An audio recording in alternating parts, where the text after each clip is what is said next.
بسم اللہ الرحمن الرحیم۔ ایک شخص حسن بصری رحمۃ اللہ علیہ کے پاس آیا، کہنے لگا کہ حضرت پتہ نہیں کیا ہو گیا ہے کہ ہمارے دل سیاہ ہو گئے ہیں۔ تو انہوں نے پوچھا کہ کیا ہوا؟ کہنے لگا کہ حضرت آپ جب درس قرآن دیتے ہیں تو ہمارے دلوں پر کوئی اثر نہیں ہوتا، یوں محسوس ہوتا ہے کہ ہمارے دل سیاہ ہو گئے ہیں، سخت ہو گئے ہیں۔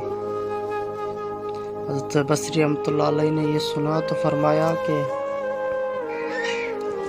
یوں نہ کہو کہ دل سیاہ ہو گیا ہے، بلکہ یوں کہو کہ ہمارے دل مردہ ہو گئے ہیں۔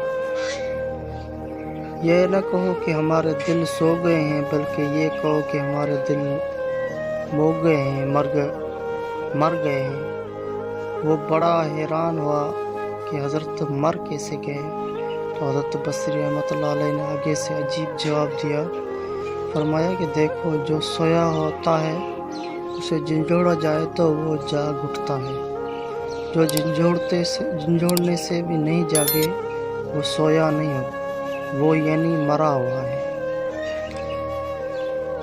اس لیے کہ اللہ کا قرآن سنائیں اور جھنجھوڑیں پھر بھی دل نہ جاگے تو یہ دل سویا ہوا نہیں، یہ دل مرا ہوا ہے۔ ایسے ہی مردہ دل والے لوگ بھی چلتے پھرتے انسانیت کی قبریں ہوتی ہیں، ان کی لاش ایک گھر ہے، قبر ہے جس کے اندر مردہ پڑا ہوا ہے۔ مطبوعات فقیہ 35-38